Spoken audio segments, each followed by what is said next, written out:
Welcome back to Single Scoops. We are your K-Pop Sundaes, and this is part 2 of our December wrap-up. Life got really crazy this year, so instead of our usually scheduled end-of-year episodes, we decided to break up our favorites and predictions. For the month of December, you'll be getting a new episode each Sunday, hosted by a different Sunday. Thank you so much for listening this past year, and we hope to see you in the next. Merry Christmas, Happy Holidays, and we hope you have a very happy New Year. 안녕하세요. I'm Serin, the host of this week's Single Scoops episode. As you might be aware by now, this team has a tradition of doing an episode about our favorite releases throughout the past year. This is my first time doing the whole episode on my own since I joined this team, so I'm really excited to share some of my favorite releases and such. Shall we start? My most listened to groups/songs of 2025 include Boy Next Door's I Feel Good, G-Friend's 우리의 다정한 계절 속에 or Season of Memories, IVE's Attitude, BoA's Crazier, Dio's Sing Along, IU's By Summer, and X-Love's One and Only. While this year has had a lot of comebacks and debuts, a lot of the newer groups unfortunately did not have the title tracks that suited my preferences. And even if I liked one song of theirs, their next release wouldn't really be up to my expectations. However, one group definitely succeeded in catching my attention, and that is boy group X-Love. While their genderless concept is not a concept I'm usually attracted to, their debut I'm a Bee and their stage presence overall kept me interested in what they would bring next. They released 2 singles and 1 mini-album in 2025, and I listened to all of them with no skips. If I had to choose the best rookie of 2025, it would definitely have to be X-Love.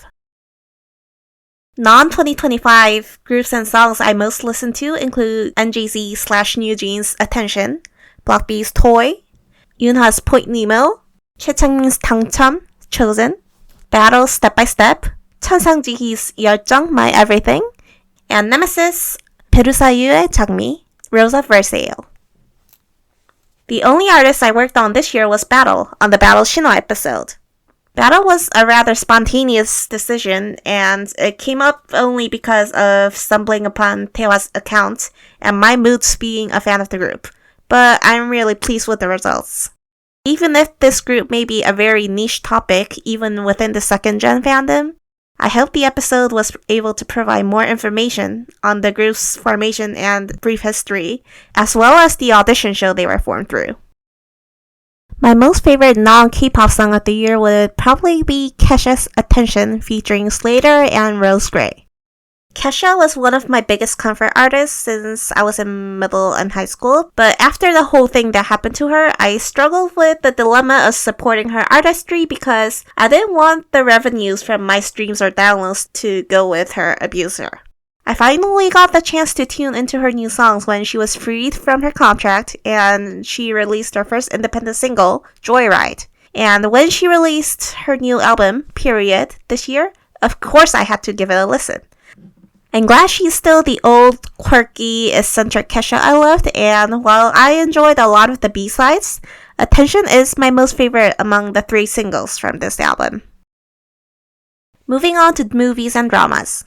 I admit I don't watch movies or dramas that often, and even if I do, my interest usually shifts to documentaries, crime scene investigation dramas, or medical dramas, both Korean and non-Korean. But when you have an early adapter dad who works in tourism, and a brother with a Netflix account and a Disney Plus account, the whole family has no choice but to tune into all the popular series available on the platforms. The dramas we ended up watching together include 폭삭 속았수다, When Life Gives You Tangerines, 오징어 게임 3, Squid Game 3, 중증외상센터, The Trauma Code, Heroes on Call, Hyperknife, and 미지의 서울, Our Unwritten Soul. I'm also watching 모범택시 3, Taxi Driver 3, which is currently airing on SBS. As for movies, I watched and really enjoyed K-Pop Demon Hunters, which we introduced on our podcast this year. As for my collection, I have amassed more CDs and DVDs. I was not able to buy that many DVDs from SBS or KBS because of the financial toll. If you know, you will know. But I was able to grab a lot of secondhand CDs at a very reasonable price. This year, I bought Kirgon's G-Style, both of Ace Tire's mini albums, HIM's Do You Know That, Heart, also known as J Heart, Me, Myself, and I, and Second But Like a First, and Red Sox's first single. As for DVDs, I was able to secure a few more old performances of my first and 1.5th gen biases.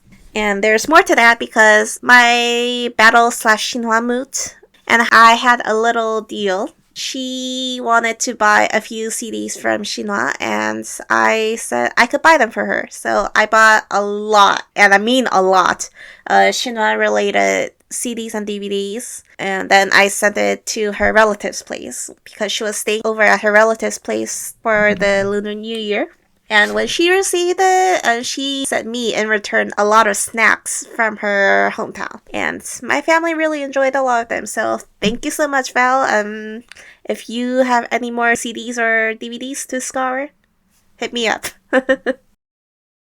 Next is concerts and events. I was truly fed with lots of breadcrumbs from my biases this year. To start off, I went to 2 concerts. Yuna's Growth Theory Final Edition Encore concert. I went there on January 13th, 2025. And then I went to Tenashi's Match My Freak Soul Tour on May 15th, 2025. I also went to Yuna's 9th Holics Family on August 10th, 2025. In early March, I discovered that my first gen bias was on TikTok, and they had joined the platform around the end of January. I became a subscriber, and now I'm among the top supporters of their team, as well as being one of the youngest on the bunch. They celebrated their 300th day on TikTok in mid-November, and their 1-year anniversary of joining TikTok will take place next month. One memorable moment of watching their streams was the fact that I was able to nudge them into joining COMCA, which is basically Korea's Songwriters Association, for their songwriter credits on 3 of their B-sides. Although they don't get paid that much, I am glad that they're getting at least something they should have been receiving more than 25 years ago. As for Taehyo, who is my biased member of Block B, he was up to a lot of stuff and doing live streams on a yet different platform, which is more close-knit and allows the hosts to do either voice or video streams. I can't share a lot of the updates on him on that platform because publicizing them would go against his wishes to keep his interactions more private among his fans. However, one I can share is that he appeared on a historical fiction drama that aired in Japan.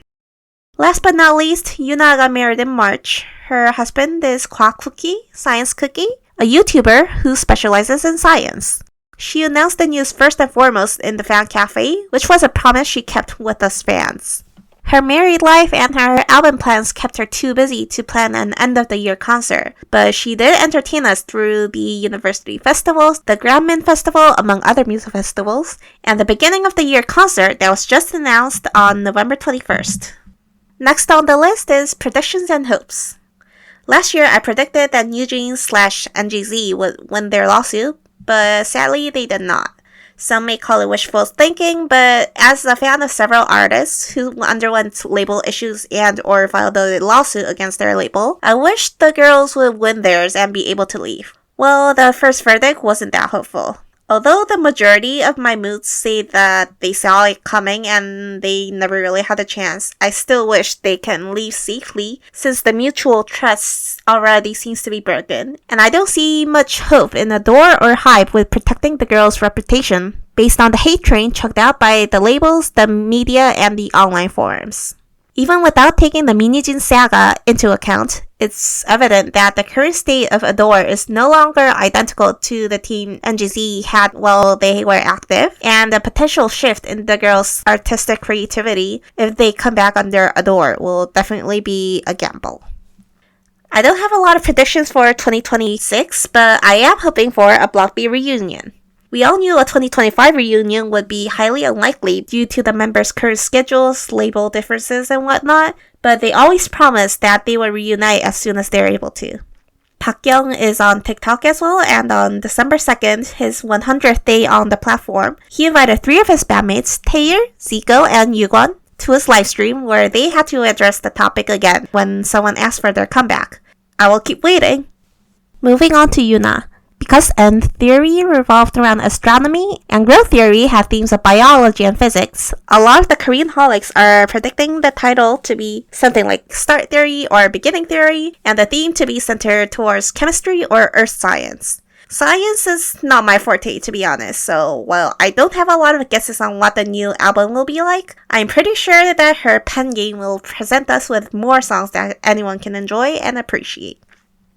In addition, I correctly predicted that Yuna will stick to her claim that she won't be having an end-of-the-year concert this year. Not surprising since she is extremely busy working on their new albums, and her marriage would mean she would have a lot more to deal with juggling between the changes in her life.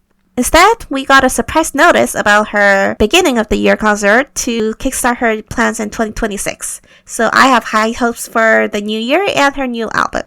Lastly, I hope there will be some events related to my first gen bias.